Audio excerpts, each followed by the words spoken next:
Bien-aimés frères et sœurs, vous connaîtrez la vérité et la vérité vous affranchira. Ça, c'est pas moi qui le dis, c'est la Bible qui le dit. Mais moi, je vous dis mieux. Vous connaîtrez la vérité historique, notamment celle de vos ancêtres kémites, et vous aurez une vision globale de ce que c'est que la vraie souveraineté politique. J'ajoute, vous reviendrez à la spiritualité africaine ancestrale et vous comprendrez les enjeux de l'indépendance économique. Et pour terminer, vous accepterez votre identité culturelle kémite et vous obtiendrez deux choses. La première, c'est la paix. La seconde, c'est le développement, à une condition. L'unité de toute l'Afrique noire, l'unité de tous les Noirs du monde entier. Otep à tous, bienvenue sur la chaîne des panafricanistes par essence, par conviction et par excellence. Celle des citoyens kémites par nécessité et obligation de combat. Nous sommes une chaîne qui n'est guidée que par nos ancêtres et rien que par les ancêtres qui appartiennent à l'égrégore du monde noir. Par conséquent, nous ne croyons en aucun Dieu venu de l'étranger. Toutefois, cette vidéo n'est aucunement destinée à inciter à la haine ou à la violence, car nous menons un combat qui est d'abord et avant tout spirituel, intellectuel et démocratique. Ensuite, il est politique, géopolitique et géostratégique. Contre l'impérialisme, le colonialisme, le néocolonialisme et l'endocoloniat, qui sont tous qualifiés de crimes contre l'humanité. Nous menons ce combat sur la base du principe fondamental que nous avons hérité de nos ancêtres kémites, qui est celui de la Mahat, c'est-à-dire solidarité, vérité et justice. Vous êtes donc en droit de connaître la vérité et nous avons l'obligation de vous dire la vérité, rien que la vérité, afin que justice soit rendue au continent africain. Et ça, c'est notre modeste contribution dans cette noble lutte en faveur de la souveraineté, la dignité, la solidarité et l'unité africaine. Et c'est exactement ça que nous appelons le panafricanisme. Bien-aimés frères et sœurs, sommet Afrique-USA ou USA-Afrique, c'était la dernière occasion pour les États-Unis d'Amérique de montrer leur mépris à l'égard des Africains, des dirigeants africains. Il y a certains dirigeants africains qui étaient bien contents, comme Macky Sall par exemple, qui tournait avec un gros sourire dans de nouvelles relations avec les États-Unis. On va nous aider, on va nous donner l'argent. Parce que l'argent des États-Unis, là, ce sont eux qui viennent travailler ça.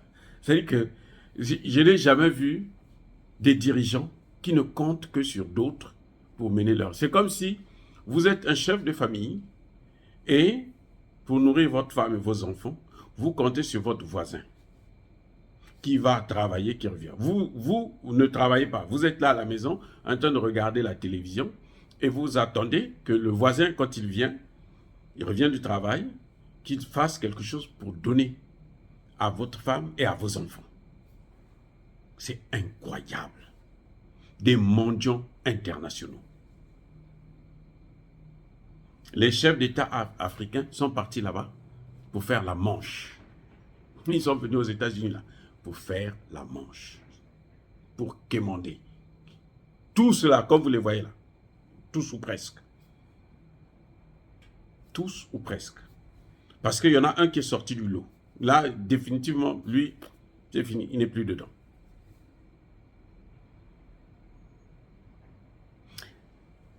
Pourquoi je parle de mépris? C'est un mépris. 1. Les chefs d'État africains ont été reçus. Il y en a, je pense, 5 ou 6 seulement qui ont été reçus par Joe Biden. C'est vrai que 49 chefs d'État, ce n'est pas évident de les recevoir, un à un, tête à tête. Mais le vrai problème, c'est que les États-Unis disent à la France, et plutôt à l'Afrique, aux Africains, qu'on va vous donner, ils promettent, hein, ce sommet-là, ça a été le sommet de la promesse. 55 milliards de dollars.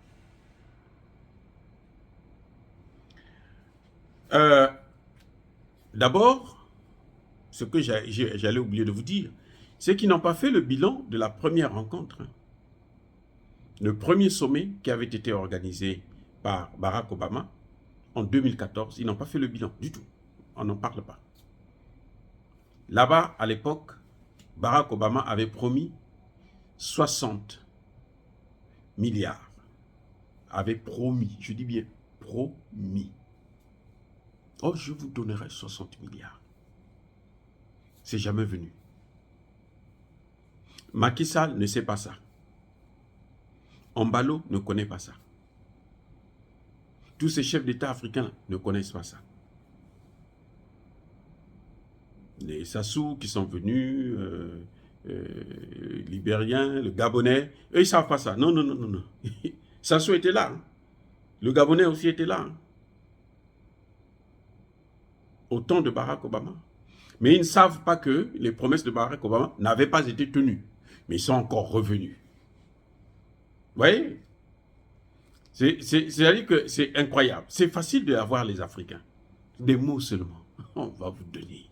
Et comme surtout qu'on va leur donner de l'argent gratuit pour mettre dans leur poche, c'est pas la peine. Vous les attrapez comme des mouches. Cette fois-ci encore, 55 milliards. Le temps a changé. 55 milliards en 3 ans. 1 an, 2 ans, 3 ans, 3.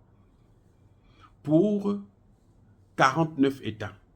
Je vous ai fait le bilan la dernière fois, dans une de mes vidéos, où j'expliquais, voici ce que ça donne. Combien chaque pays pourra recevoir par an. Et qu'est-ce que chaque pays peut faire avec ça? Rien du tout. Donc, les calculs que nous avons fait la dernière fois montrent que cet argent-là, aucun pays ne peut même construire une route bitumée, une autoroute d'une ville à une autre de 100 km, 200 km. C'est pas possible, c'est trop peu, ça ne sert à rien. C'est juste de l'argent pour organiser des fêtes quand ils reçoivent leurs homologues, quand ils veulent manger. C'est de l'argent de poche qu'on appelle ça. Mais voyez ce qui se passe. La Chine aujourd'hui investit à hauteur de 300 milliards en Afrique chaque année. 300 milliards. La Russie investit à hauteur de 20 milliards chaque année. Et elle va maintenant aller à 50 milliards.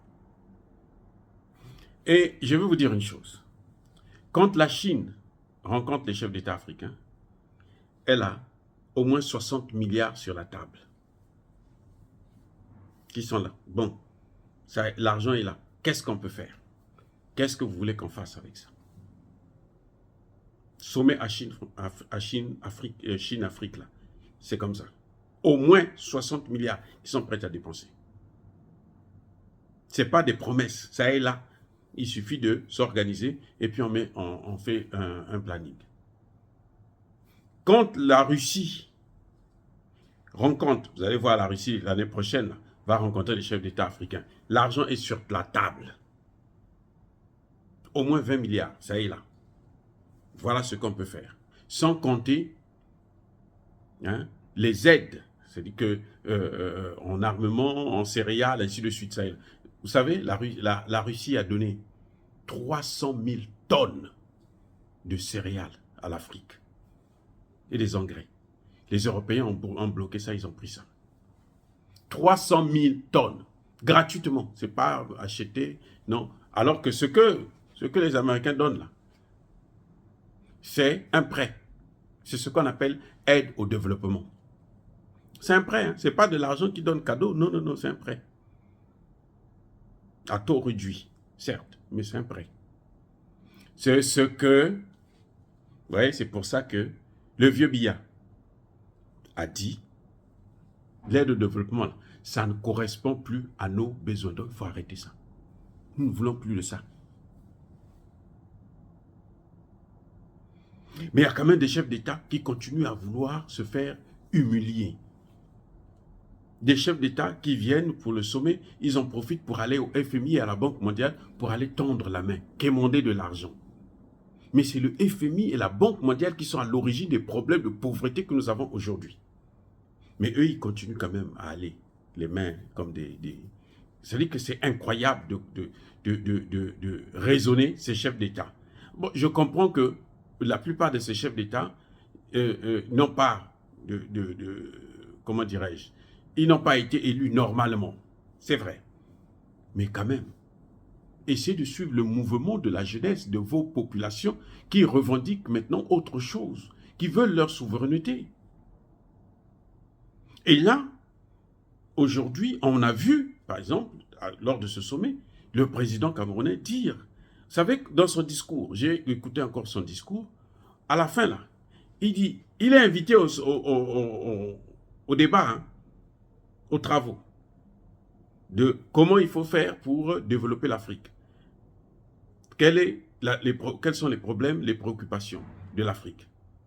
Il est invité à participer aux travaux. Il dit, à la fin de son discours, vous allez entendre le président Paul Biya dire bonne chance. Il souhaite bonne chance aux organisateurs et à ceux qui vont travailler. Je vous souhaite bonne chance dans ce que vous faites. Ça veut dire que moi, je ne suis plus là-dedans. Ça veut dire que quand on lit bien, quand on réécoute, quand on comprend le discours de Paul Biya, il vous dit, l'aide au développement, on n'a plus besoin de ça. Nous voulons la transformation de nos matières premières, sur place, pour créer des emplois à notre jeunesse. Et nous voulons notre souveraineté monétaire. Aussi simple que ça. Voilà les grands points que le président Biya a présentés, ici à New York, et plus tard à Washington. Donc, les chefs d'État africains n'ont plus de raison de continuer à rester dans le même système. Vous voyez, ils sont venus, ils se sont fait mépriser alors que le temps a été lancé, puisque le président Biya a parlé le 13. La rencontre a commencé il a parlé le 12, la rencontre a commencé le 13. Donc, ils sont informés que voilà le temps, comme ils n'ont pas pris le soin de se préparer ensemble, et puis pour avoir parlé d'une même voix, ben, chacun vient pour quémander sa part de gâteau. Mais lorsque le président Biya a parlé, ils devraient être tous au courant, ils sont des conseillers. Ils font quoi? Ils les accompagnent seulement pour les pères diem, non, les frais de mission, c'est tout. C'est quoi ça? Vous voyez? Et c'est pour ça que les Américains les humilient.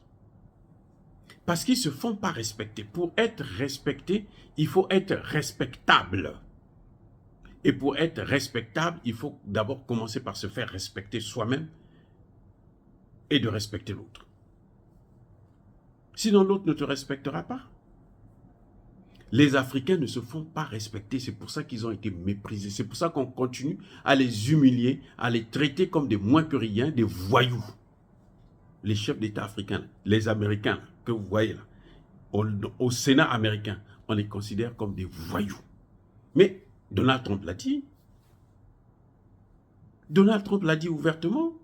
Ils se sont plaints, ils se sont plaints. Regardez, ce sont les premiers à courir quand on les appelle.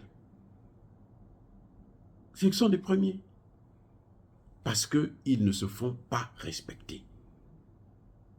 Quand Paul Biya a parlé, si c'était des gens intelligents, ben ce qu'ils auraient dû faire, c'est de prendre un peu du recul, de suivre dans la même lancée, dans la même lignée, pour se faire au moins respecter pour une fois.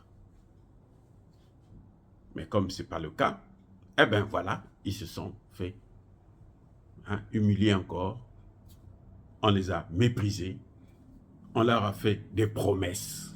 Ils ont tous retourné la bredouille avec de simples promesses qui ne vont pas être respectées.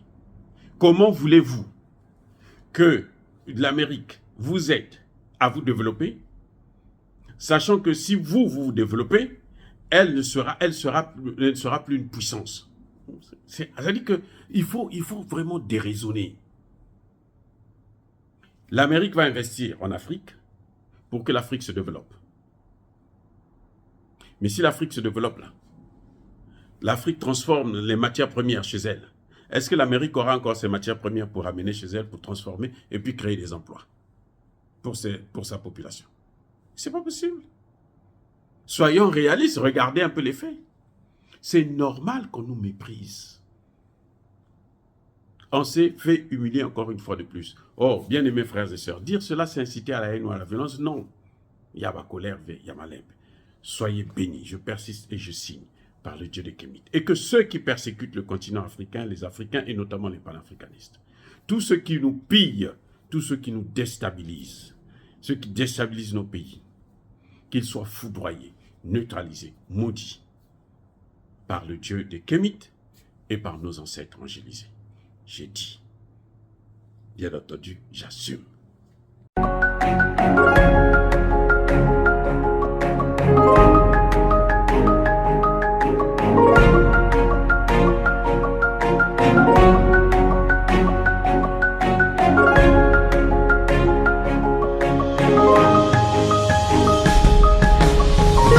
Eux, ils marchent par la foi et non par la vue. Mais moi, je vous conseille vivement de marcher par la connaissance scientifique et historique, notamment celle de nos ancêtres kémites, par les 5 sens et par l'intelligence. À vous, à Pierre.